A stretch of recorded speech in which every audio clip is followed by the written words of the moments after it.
Hey Jen. Hi Reed. Hi. Kelsey here. Kelsey, Hello. How are you doing? how are you? I don't have my video on here. Okay. Here we go. There you are. Hi. We Hi, do have people hopping in already. So we've got 9 people in, and we'll wait for Steve and Celesta. How are you? I'm doing well. Thank you. How are you? Good. Long time no see. I know I this chair is huge. It's been a Let while. us get comfortable here. It's got me a little narrow way of my legs. And we're working at my daughter's room at her tiny little teenage desk. I love it. Yeah. That's awesome. Great. Well, welcome to everybody else who's in here too. We can't see you, but we can see your names. And here comes Celesta. Okay, Kelsey, do you have, am I unmuted? You are unmuted. We can see you. Hey, Kelsey, thanks for helping us with the hard part. This is the easy part for me. Hi, Jennifer. Thanks for saying hello. For all of you who are in here already, there is a chat panel you can use. Please chat with us, ask questions as we keep going, and I'll reiterate that once we hit 11:30. But for those of you who are here, we're really happy to see that you're in. Thanks for joining. Jen and Reed, it's good to see you. Good to see you too. Good morning. It's so too bad we're not around our kitchen table, but that time will come again. That's okay. That's okay. I'm looking across at your house I know. and sending vibes. Yeah. Look at your beautiful blueberries.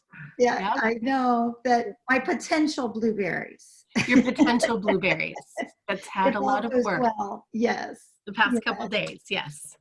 We can't thank you enough for saying yes to share your story. It is the most sacred gift you can give. And what I know is every piece of it will be resonating with those that are listening. And I ask God, please show us more of what you're going to do going forward as a result of your gift of vulnerability and story in this hour. So we thank you so much for that. You guys are incredible. Absolutely. Thank you. You're the real deal, and that's why I asked you to go first. No pressure. Celesta, is Steve joining us? Yes, he's going to be stepping in. There was something critical that he had to take care of, but he expects to be done any minute. So he will slip in as smoothly as possible. So we can definitely go on and begin. I love that. We'll wait just another 30 seconds here. Okay. We had a really, just, for everybody to hear, we had a really high registration number for this webinar, which we're really excited about. So thank you all so much for coming and hearing Jen and Reed's story. I think you're going to be really encouraged by it. So like I said before, use the chat panel, ask questions, engage with each other and with us. We would love to hear from you. And with that, Celesta, I'm going to turn it over to you and we'll get started. Thank you, Kelsey. Appreciate it. Welcome, Mending the Soul family. We are thankful for you and so glad you're here. And what we do know is that the story of any one of us is in part the story of us all. And Jen and Reed's story, I will introduce them in just a minute, is a story that resonates deeply with Steve and I and our family, because in many, many ways, their story was our story without mending the soul. And that was really hard. We were walking in the dark, navigating super complex things, and we didn't have a roadmap at that time. And how good of God that he brought Jen and Reed Falkenberg to move into our little cul-de-sac at the same time that we did.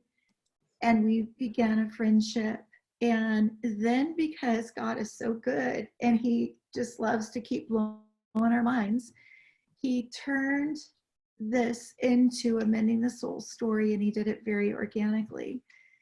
And I am not gonna, Mending the Soul stories are stories of the heart. So Jen and Reed are professionals and have many credentials in their own right, but to me, their best credentials are their credentials of the heart.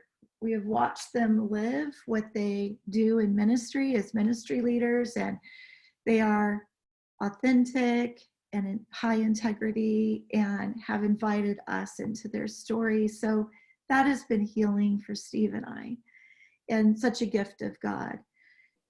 But I asked Jen how she and Reed would like to be introduced, and she shares this. We are a family that began without Jesus, with histories based in abuse, trauma, substance abuse, and dysfunction. Through their daughter's sexual abuse disclosure, they discovered the healing power of Jesus. Their neighbors, the Tracys, walked them through the fire. They absorbed Mending the Soul's teachings and are coming out on the other side. Their daughter is currently in long-term out-of-state substance abuse treatment. While utterly painful, there is light. Jesus is restoring, renewing, and beginning a new thing in this family. Their extended families are embracing Mending the Soul and healing. Jen and Reed are now facilitators and work to spread the truth of redemption from abuse and trauma. So welcome, Jen and Reed, and we want you to begin and start where you want to start with this story of pain and joy. Thank you. We're both a little nervous, so just bear with us. Our journey begins, I guess, in both of our childhoods, separate before meeting each other. We both have histories in our families of abuse, neglect, dysfunction, substance abuse, and all those great things that I know many of us share. We came together as a couple through pregnancy, and that quickly threw us into being together. And we chose to do that. We both, well, I guess I'm speaking for both of us. We both had childhoods where God was woven in and out. I would say Reed more than me, of an influence of Jesus. But when we came together in our later 20s, we were not seeking God in any fashion. And we had our beautiful daughter, Maggie, and began a life and did what we all did, of just working and caring for children and just doing the best we could. Things began to go downhill kind of in our marriage, and the struggles of personalities clashing, and it was difficult. And I just wanted more. I wanted community. I wanted people around me. And I started to go to church, the same church that we attend at Beaverton Christian. And Reed wasn't interested at that time. And I then developed addiction to pain medication. I had chronic pain. And through that, really came to kind of my end of person, and developed a hunger for God that was way beyond me and what I thought Reed should give me as a wife and as a person. And so we began that journey of, and Reed came along, and we started to grow our family primarily through the church. I would say we both sought God through service, of showing up and doing hard work, not necessarily in the soul and in the heart, but that's what we did. And it grew very slowly. In 2016, Maggie, she was 12. We have another child, he's a boy, Reed, she disclosed that she was sexually abused by a family member. As you can imagine, it completely shattered our world. I knew Steve and Celesta, kind of what they did. We had been neighbors for about a year. Celesta is a friendly one, and so I had kind of made friends with her, and I kind of knew that they did healing for abuse and trauma. And my first instinct was, okay, I think we know where to kind of go. And we began chasing all kinds of things for Maggie, of psychotherapy, anything we could kind of get our hands on. And she went off the rails rather quickly from the disclosure. The disclosure brought denial from family members, close family members, and family members that we actually lived with in our home. And so our home became really fractured and very discontent. And Reed really sought Steve, who, like Celesta said in her intro, we have a similar story, not the same, but similar. Steve guided Reed on how to best protect his daughter. And Reed did that. Reed followed that wisdom of protecting his daughter first, that what she said was true. What she needed was our circle of the wagons. She needed us to stand firm for her. She's a child. So we began that walk of setting boundaries, trying our best to get her help and just value her truth. Her pain began to seep out into slow substance abuse, self-harm. School went downhill, grades, emotionally volatile moods, really rash mood swings, friends, just, it went down quick. And then it moved into substance abuse. And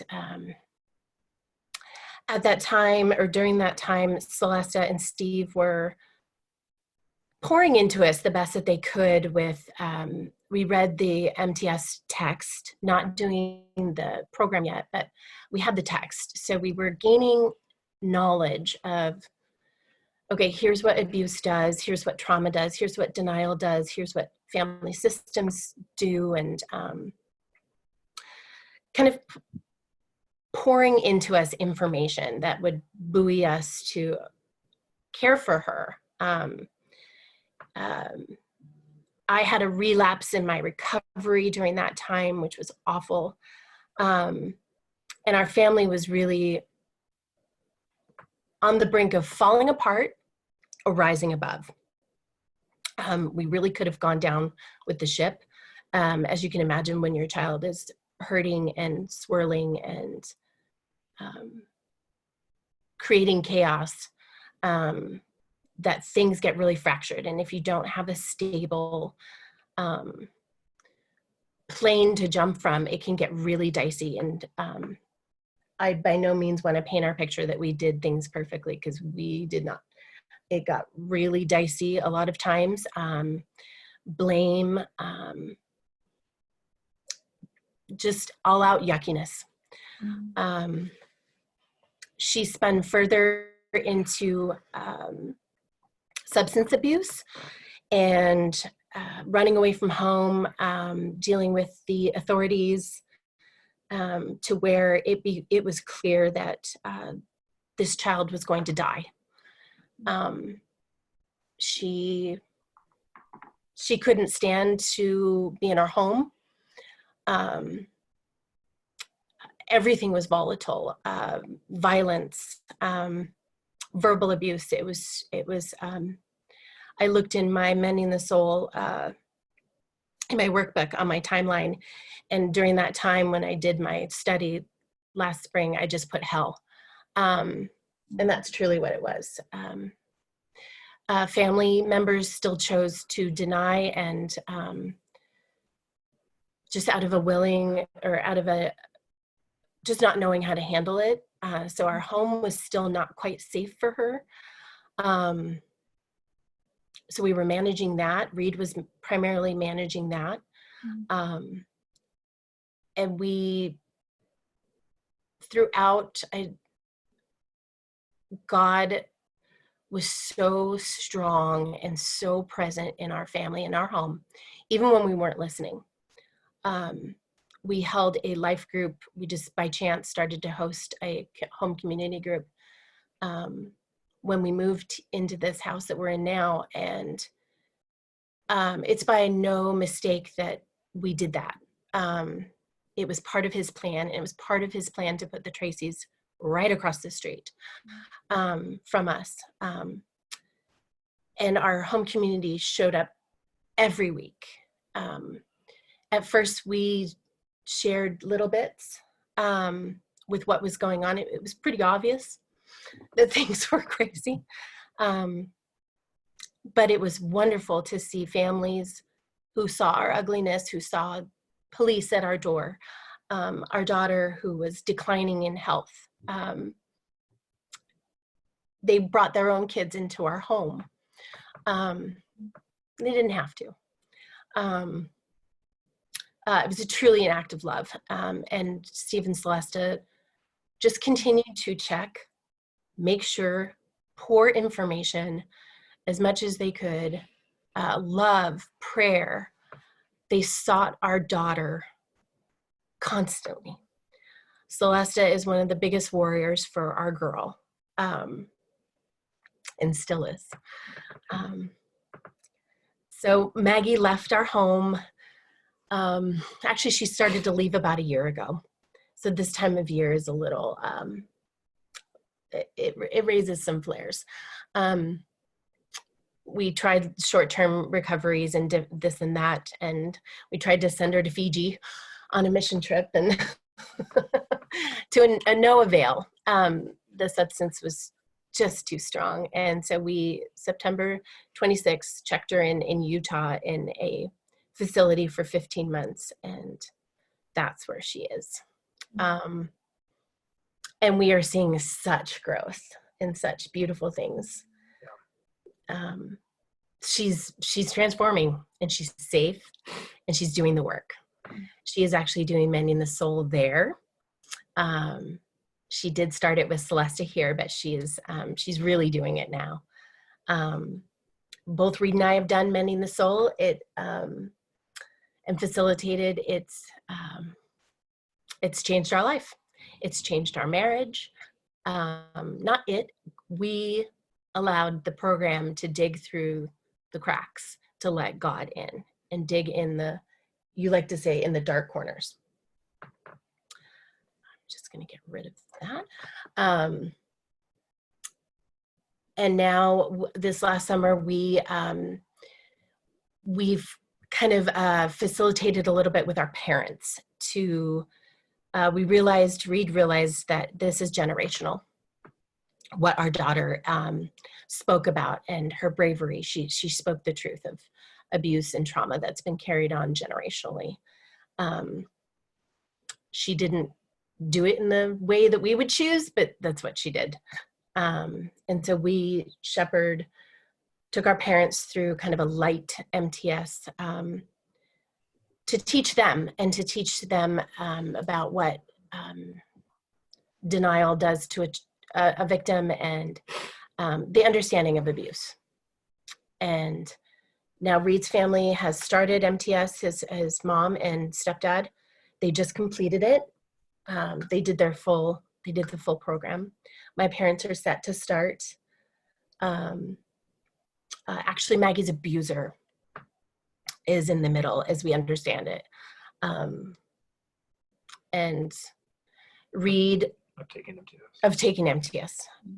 Reed saw a vision. I didn't always agree with it. Still always don't.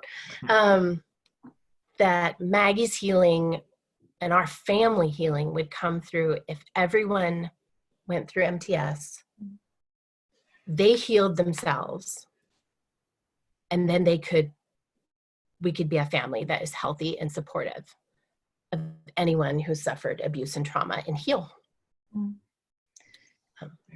Go ahead. Jen, thank you so much for giving us that overarching story that began with your childhood, your experiences, the effects of your childhood pain, how that showed up in addictive patterns and unhealthy patterns within family life, marriage, parenting.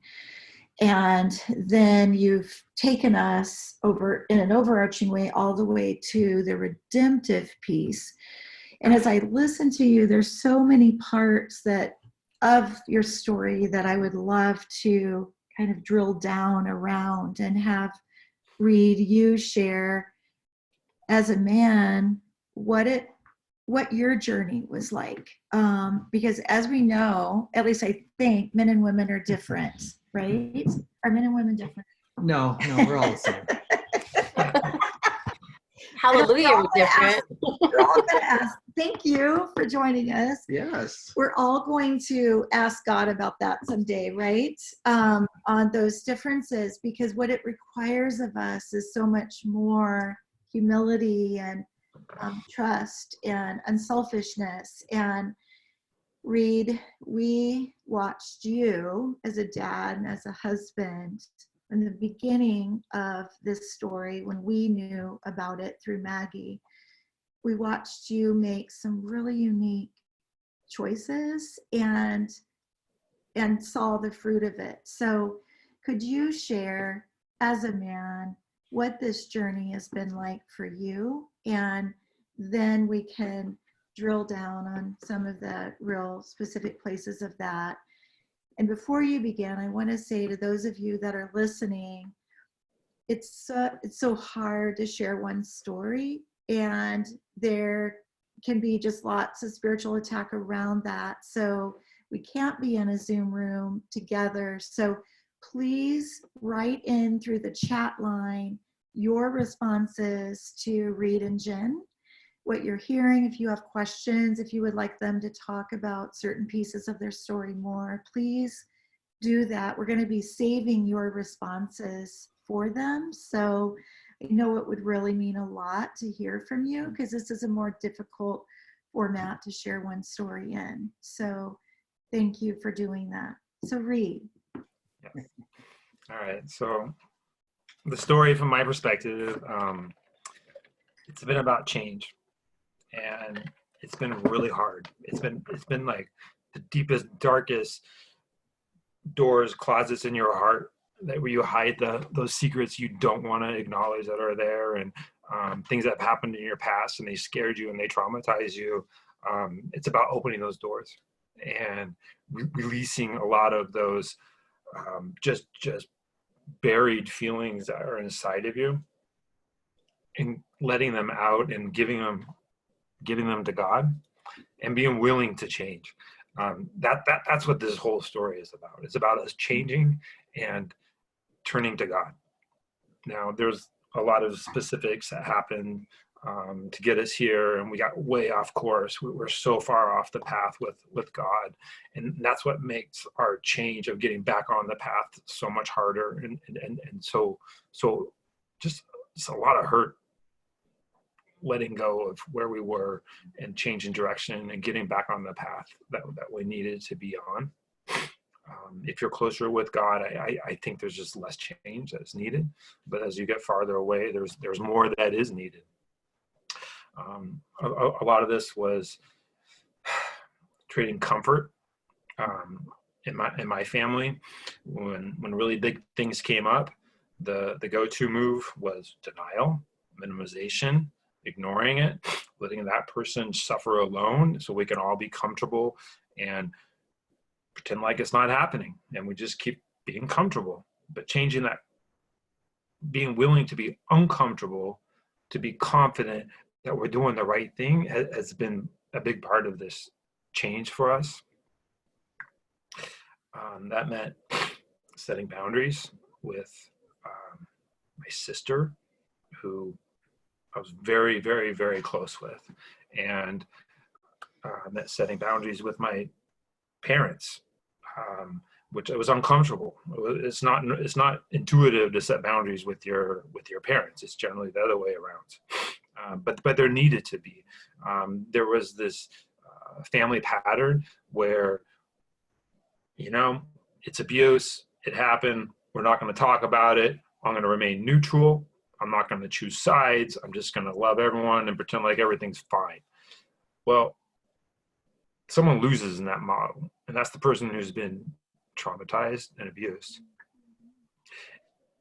In our family, what that meant is the youngest person, our daughter, Maggie, was the one that was basically left to carry this burden, this unbelievable burden of pain, because she wasn't believed.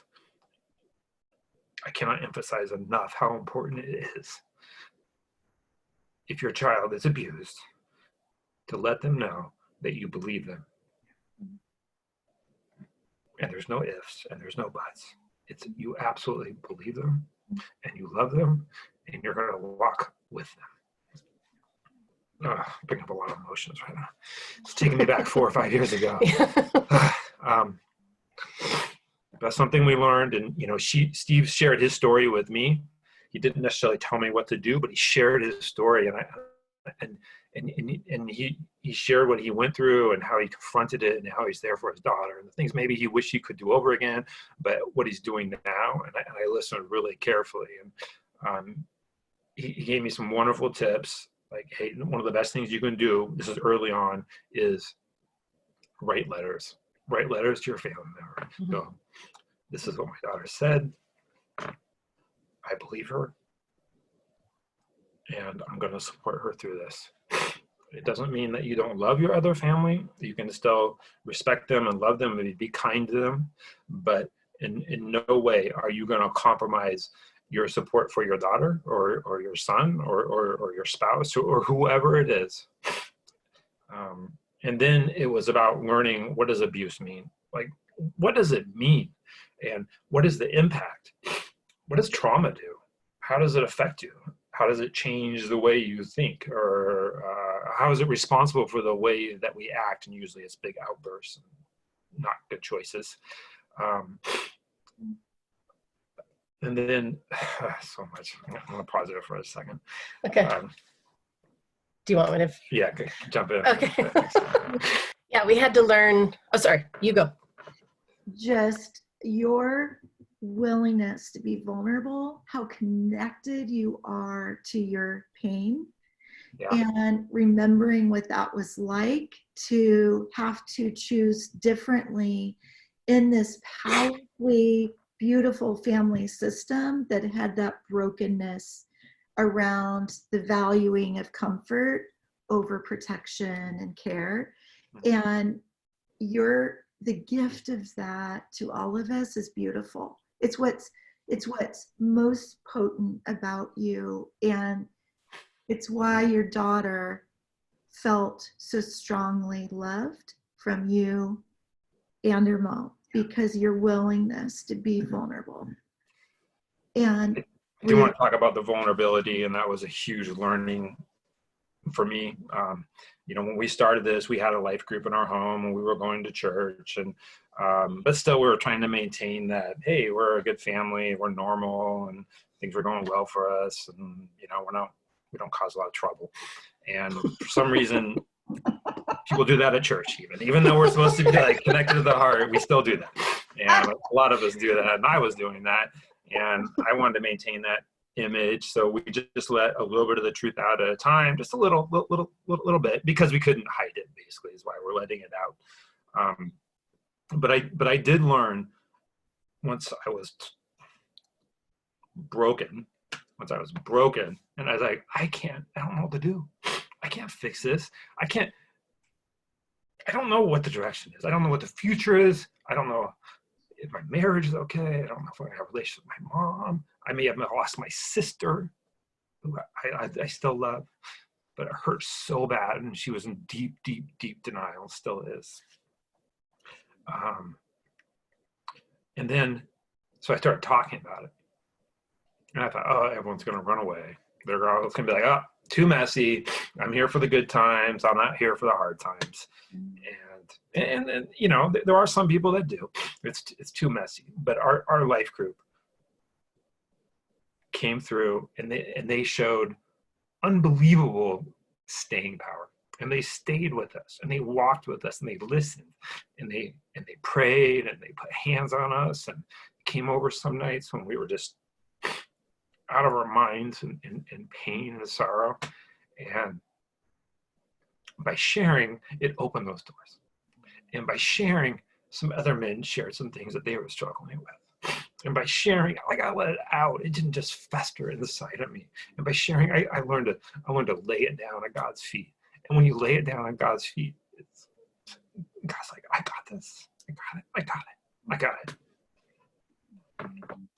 And what began to shift for you, Reed, when you started letting it out, being more honest and experiencing that love and staying power of the people in your life, that next community? I felt confident. I wasn't lost. I didn't have it. I wasn't without direction anymore. I had a direction. It was a really hard road. I mean, it's hard.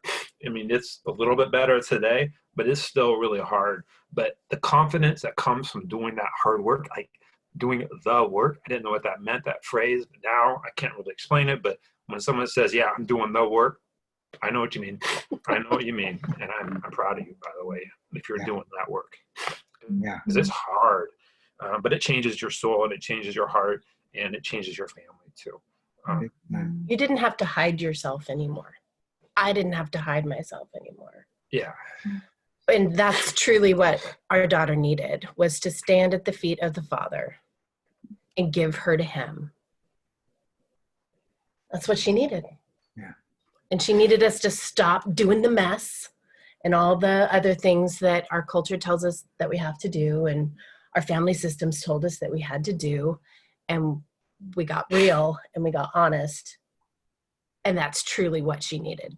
Yeah. And we got stronger, and we worked on our relationship, and, you know, we sought out help for our relationship, because it's not something that you're just born with these tools, but there are people out there that provide counseling, and there's people that provide biblical counseling, and then having a marriage that was strengthened the way it should be made so much of a difference. Instead of us splitting apart and then having all this stress on our marriage, which breaks up a lot of families, we were able to stay together, and we grew stronger together. We still had a big mess, and there was a giant fire going on in our family, but because we had a stronger relationship, we were able to stay together. And oh, that means so much to me. I can't tell you how proud I am of working on us. You know, I could have blamed her, could have blamed me, I could have blamed the kids, like, oh, it's too much, I'm out of here.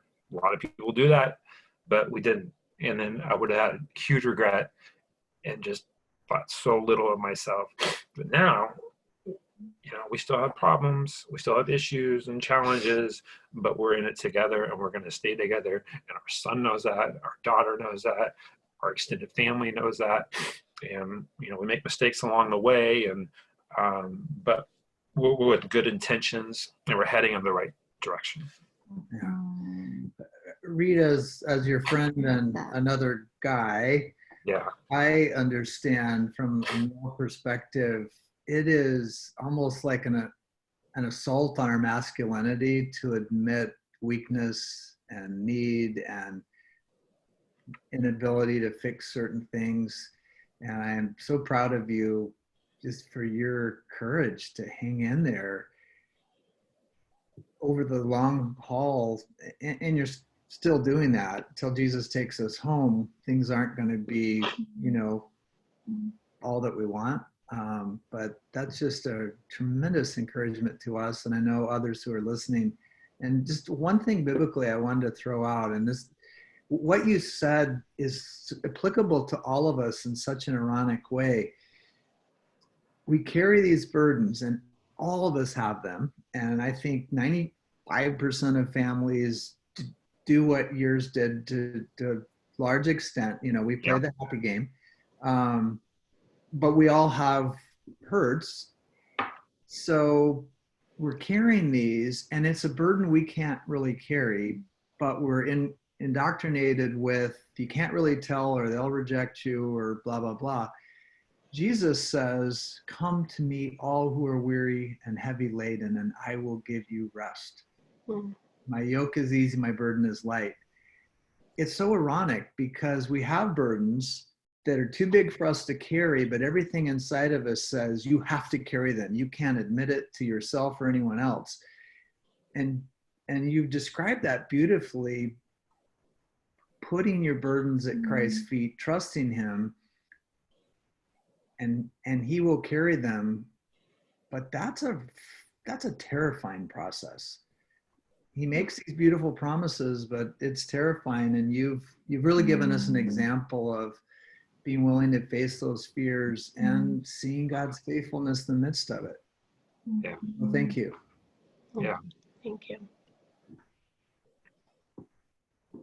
I love too your focus on choices that you recognize as you began to get education first on the effects of abuse. It helped you understand your daughter, who was this granddaughter birthed into this home in which the family system was keep everything smooth, safe, and comfortable.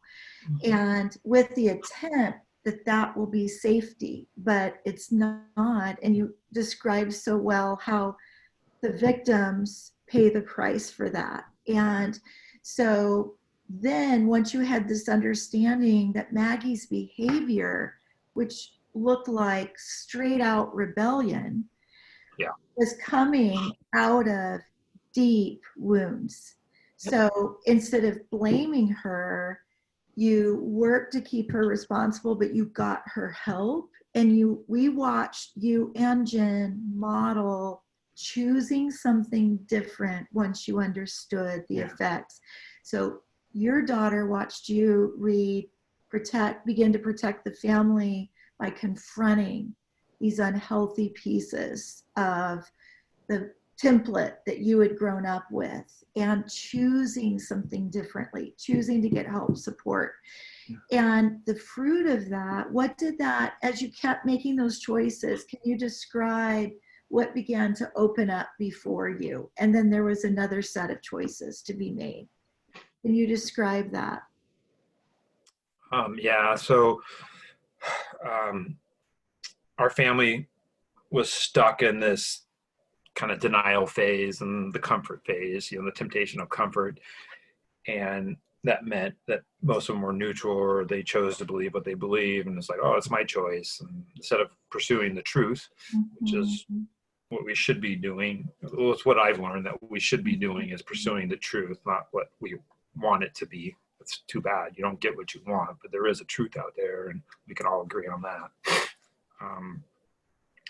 It meant setting a lot of boundaries and learning a lot about boundaries, and never really cared for that word or dealing with them very much, but they were needed for protection of my immediate family, the four of us. We live with my parents, and we have a split house that way. And my parents wanted to be neutral, which interpreted by our daughter is, I don't believe you. And so hurtful to her to have that, and to me and Jen as well. Having your daughter hurt is just so painful. Knowing that she's hurting. Setting the boundaries and saying, hey, you cannot be neutral. You have to make a choice. Are you either going to believe her or you're going to not believe her? But you can't just waddle in between right there. Nobody wins that way. Even you lose that way. We need to go one way or the other and make a choice. So let's look at this. Let's look at what happened. Look at the circumstances and say, and then let me back up. And then pursue the truth. Pursue the truth. At first, that was not well received. I thought my family was going to split. I thought I was going to lose my parents. I thought I was going to lose my sister and her family. And in a lot of ways, I have lost my sister and her family. With my parents, they've slowly come around. They weren't following God. They weren't in a faith walk at all. But all of a sudden, many years later, in the last year, God has started not just working in our hearts, but our parents' hearts. Our parents started going through mending the soul. My stepdad, who is lifelong atheist, he's this close to becoming a Christian now. I never saw that coming. There's things, unbelievable things that are happening that I never could have seen. I mean, I like to play out the future. I like to think about them too much, and but I never saw a scenario where God was going to be working in all of our extended family, and he's healing our entire family, not just our daughter, not just us, but it's so much bigger than that. Just so much of this relies on trusting God and just trusting that he has it, and following and being open to that community that's around you. And if you don't have it around you, seeking it out and finding it and learning to be a part of it. Yeah, those choices have consequences. Yeah. That we've made. It's been very uncomfortable, sad. It's been, they have, excuse me, they have consequences. Maggie's choices have had consequences. Our choices with Maggie have had consequences. Some are lifelong. And it's been really difficult to make some of those choices, but I don't know, it was the right thing to do. Yeah, but it creates confidence. When you make the right choice, even though it's a hard choice and it has consequences, the confidence that knowing that you made the right choice, it outweighs the hard choice that you just made, the pain that comes from that. And when you talk about confidence, Reed, I love that. I've heard you say that, I think 3 times. I love that, because that's also the consequence of this confidence in you. And what is the fruit of that confidence in you? Like, more confidence. What does that look like? Well, it's kind of a swagger. You kind of get a swagger, a emotional, you can't see it, but it's not the way I walk or anything, but it's in your heart, in your soul. There's a swagger that happens when you've done the work. It used to be like, I'll try not to be noticed. I'm going to try to make my family so we don't make too much noise and we stick out. But now it's completely, it's like, who cares? Everyone can know the truth. This is what we're going through. It's really difficult. There's been a lot of hurt. I'm still suffering from pain. I know my wife is, but we're getting better and we're getting stronger. And when you just put that time in and you do that work and you go and you see what's holding you back and why it's holding you back, and there's something in your heart that usually is buried there, and then releasing it, that level of confident and emotional swagger that you get from that, it gives you the courage to take on that, whatever that next obstacle is, because there is going to be something. Right. It feels like we can. I love that. We can tackle whatever comes our way at this point. Yeah. No big whoop. It's God expanding your capacity for pain and joy. And I've never heard emotional swagger before, Reed. I love that. It's going to be one of my top 10 faves now. I love that, because it just captures that image of this heart that's expanding. So there's more capacity to love. Right. And loving well includes pain, because to love well, like God calls us to, is to feel more pain. Yep. And we have seen that emotional swagger and love that so much. And we've watched your family's arms open up to others, But Jen, I wanted to ask you, what did it feel like for you what was your experiencing watching your husband start to rock the comfort style within his home, begin to speak truth and begin to talk to his parents honestly and set boundaries? What was that like for you? I would say, I don't think I realized what he was doing for a little while, because I think intuitively it's not my family. So intuitively as a mom, that's what you should do. And just who I am as a person, that's what we should do. And I innately trusted you guys, Steve and Celesta, like, well, they say that to do that, so we should do that. And so it didn't dawn on me for a while to see what he was doing until I started understanding more. I think probably doing my own mending the soul work of the structure of abuse in families, that he was really going against, of the denial and all those pieces that go along to keep abuse keep going for generation after generation, that he was bucking that system. Yeah, it was the fruit of it, Jen, for you. What was the fruit of it? Did you feel safe or? Oh, I felt safe. I felt protected. I felt loved. I felt my children were loved and protected. I still felt scared. I still feel scared sometimes. You're trusting a human to take your most precious thing, which is your children, and protect them. And we happen to live in a home, that's where you should feel the most safe in your life. And I don't. That is a huge struggle for me. So the fruit was adoration for him. I'm so proud of him.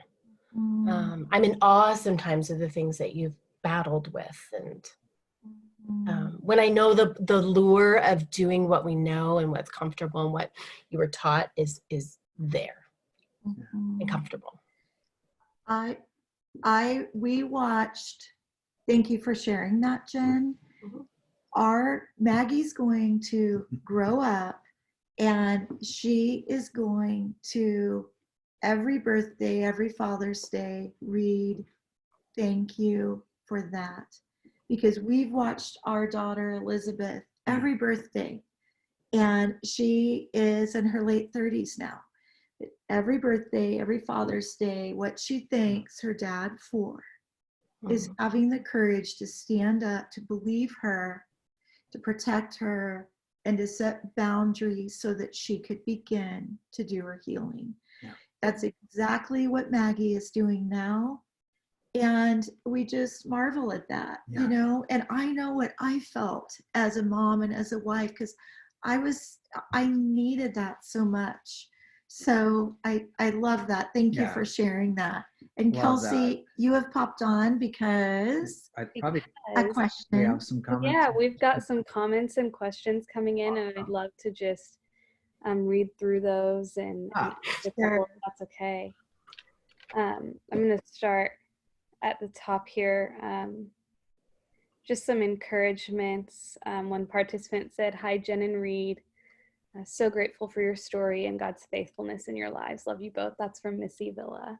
I know you know Missy. Ray shared a resource called The Shack. I am familiar with the title, but I'm not familiar with the resource. So I don't know if Steve or Celesta, you have any input on that. Just a few quick comments. It was a runaway bestseller, made a movie out of it. Actually, local author. Yeah.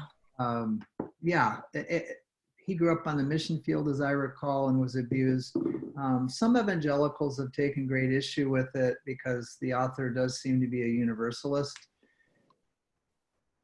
but it's a novel. And so it's given people a liberated view of God as a God of love. And I think that's been really helpful for a lot of people. So, and as a story of abuse within a family, a child that's abused. There's a question related to that I just saw to you, Jen. What is it like? It came in. What was it like for you, Jen, to find out your daughter had been abused also?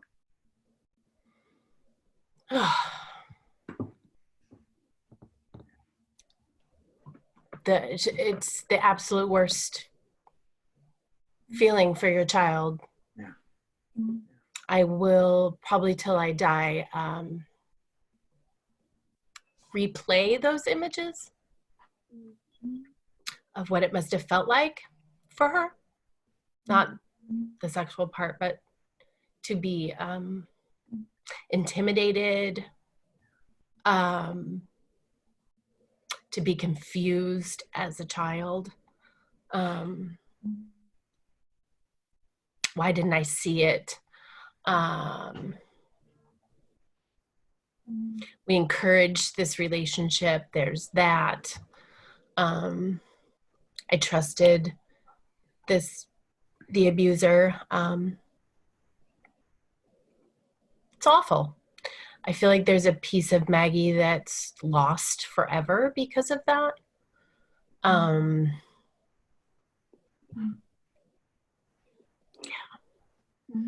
There's so many terrible sadness.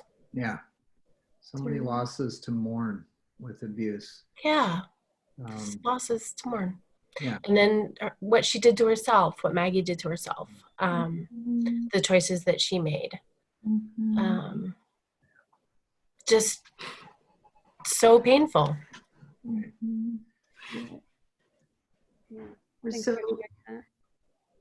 Yeah.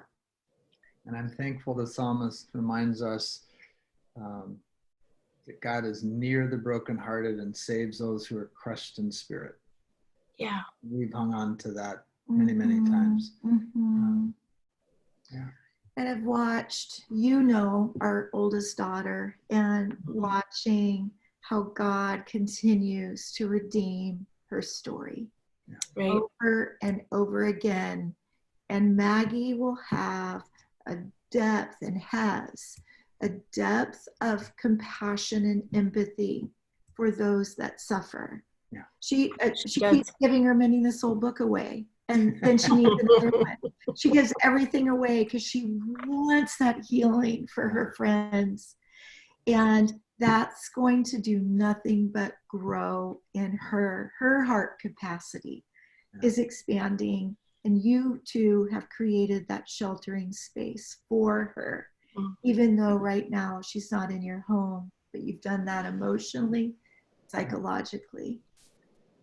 Yeah, along those lines, one of our listeners said, my parents took the approach of not talking about my abuse. I'm 50 now, and I still wonder how life would have been different if my parents would have supported me and loved me through it rather than ignoring it. Thank you so much for supporting your daughter unconditionally. It brings tears to my eyes. And even though it's hard, thank you for stepping up for her. Amen. Amen. Yeah. I feel there's a blessing that Maggie went off the edge in our home. I am deeply grateful for that. While it's awful, it's awful. Don't get me wrong; it's absolute torture. But that pain would have had to come out in her marriage, in her raising her own children, in her friendships, in our relationship with her when she's an adult. It would have come out. I think my little intuition says that she knew she could spin out. There was a safety net that she knew she could act out and spin out. This is just my take on it. That we could do it. She could shake the tree. She could shake the family system and let her voice be heard in god-awful ways. It was her voice. Her behavior was her voice. You used to say that to me quite a bit. Yeah, and that anger and that rage is a part of grief. But she didn't know and understand the effects, and she had to be kept safe and in one place long enough to stop depending on substances and to do the work which she is doing now. But you're right, Jen, that she was testing your love.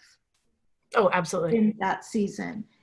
And she learned, you're there, she's not going to be kicked out of the family because she's acting out. And you're going to, come hell or high water, get her the help she needs. And you did it. And it was a testimony to our whole neighborhood, our cul-de-sac. It's really awesome. And we have now people in our cul-de-sac, including Reed, your stepdad, who will come up to us and ask to be prayed for. And that's incredible. But this is happening. Intergenerational abuse is being stopped and replaced by intergenerational healing. And our whole little cul-de-sac is being impacted by it. And for me, personally, also, Jen and Reed, as a young parent, my daughter's 1.5 and my son is due in September. These are challenges that I haven't encountered, and that, Lord willing, I won't, but in the state of our world, it's possible, and it's unfortunately common. And so thank you for sharing so that I can prepare myself for whatever it is that we're going to walk through in the coming years, raising our children. It's so meaningful. Really grateful. Thank you. We have just a couple of minutes. Oh, no, go. We have only a couple minutes left, and I'm wondering what, Reed, you and Jen each would say to the people that are listening. What is important for them to know? In knowing, like Kelsey, what you just shared, that we have such a broken world, our children will be impacted by that in ways we are not able to stop. As much as we love them, and that's that deep pain as a parent when you have a child that's been abused. But there's so many ways for that to happen in our world. And Kelsey, thank you for sharing that, because it's true and we all think about that. And this pandemic even is a reminder that we're not in charge. Right. And that shalom is broken in this world, and yet God is at work. So what would you encourage those? I think a lot of times families deal with abuse with denial is because of fear. And sometimes when you're exposed to something that's just overwhelmingly awful, you don't know how to deal with it. You just don't know how. You're just not born that way. You don't have the knowledge or the skills. So you get overwhelmed with fear, and then you get frozen, and then you just want to ignore it because it's just too big. It's not too big. You can walk through that. God can handle it. He already knows how to do it. I didn't, but once I sought out truth and knowledge and connections with people, emotional connections, and opening my heart to that, that's when I was able to start walking through this and make progress. I was stuck for a while too. I was like, this is so big. I want to blame someone or something and just be done with it. It doesn't help your family. It doesn't help your daughter. It doesn't help your wife. You need to walk through it, seek out the information, listen to God, and follow him. Thank you, Reed. I attest to that. Thank you. One thing that God has been putting on my heart recently, I mean, there's 1,000 lessons in this story of ours. I mean, there's just so many, and it's come in waves. Over time of like big smackdowns of, I am big enough to handle this for you. Little tiny lessons as well.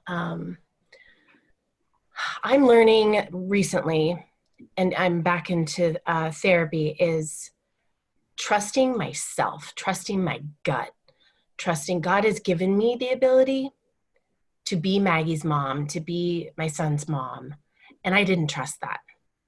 I didn't trust it when they were little. He's given me the ability to be Reed's wife. I didn't trust it. Had I trusted my, we can all look back, but had I trusted my instincts, maybe shouting a little louder for my daughter when she first told her story. And ultimately, if I trust myself, I trust God, right? That's where that syncs up. So he's trying to teach me lately he's created me to be enough. He's created me to be a mom to her, to walk with her through this, to gather information, to seek, to change, to grow. That I can trust myself because he's in charge. You can swagger, Jen, emotionally. I love that's that. a new one, Reed, but it's to me, I'm hearing it in the context of shame. Shame blackmails us. And when you finally say, you know what, I've had enough of hiding the truth. I am going to be honest. I'm going to take this to God and to others. Then it breaks Satan's stranglehold of shame, and that it's just blackmail. And yeah, it is blackmail. It's a perfect way to put it. Yeah. It's being held hostage. Yeah, and a lot of times in our family cycles, we've done things to contribute to the problem, to the bad part of the cycle, and that shame that you carry with that, oh, I'm part of it, is big, and that's a large barrier to break. That's a strong chain that needs to be torn apart. A stronghold. It doesn't define you. Yeah. What you do about it defines you. So Reed, we have 1 minute left. All of us could listen to you and Jen for hours, because the fruit of this hard work and facing the pain, facing the darkness, holding on to truth, speaking truth, the fruit of that is this incredible wisdom that is ebbing up in both of you. And I can't imagine how good it feels to have you as a facilitator, Jen and Reed. And that's what you're doing now. And now you're helping this macro system of your church move forward with mending the soul, so that other families can experience what your family has experienced. And that is redemption, God's style. And he's not stopped. I mean, every year it's going to be something beyond. So thank you for sharing your stories. We just feel so blessed to have you living across the street, and we share in all of this. We share in your healing and your redemption and delight in it. So thank you for coming in and sharing honestly. We love you guys a lot. Very much. We love you too. Let me mention one final resource, because I'm aware even in doing something like this that you guys just gave us such a gift. Satan is already at work trying to hijack that and spread shame. So I'm sure we've got people listening saying, wow, they made good choices. Look at the choices I made. And Satan's a master of shame. Kelsey, and I think you have it. If not, I'll make sure you do. I created a real simple document for a church that had some incidents of child abuse.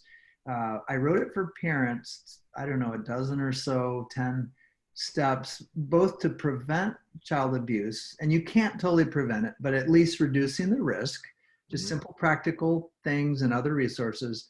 And then another list of okay, you get that dreaded disclosure. What do you do? Just basic principles for parents. Let's make sure we post that, and I think we'll call it maybe parents reducing the risk and responding to disclosures, so that those who are listening to the webinar have something concrete that on either side, both to lower the risk and to respond if the disclosure comes. Absolutely. Thanks, Steve. I see a couple questions coming in about that. So yeah, we will send that out with the follow-up when we send out the recording of this webinar. So we do have some people who had signed up for the webinar who weren't able to make it today. This recording will be on our website as well as emailed out to everybody who had signed up, and we will include those resources with it in both places. So we will get those to you all. And for those of you who are typing comments to Jen and Reed that we haven't been able to get to today, they're going to get these comments. So thank you so much for sharing. And I know it's going to be an encouragement to them. Yeah. Thank you. Yeah. Well, I would love to close in prayer. And Lord, we are so grateful that you are a Redeemer. Reed and Jen's story is painful, and we all have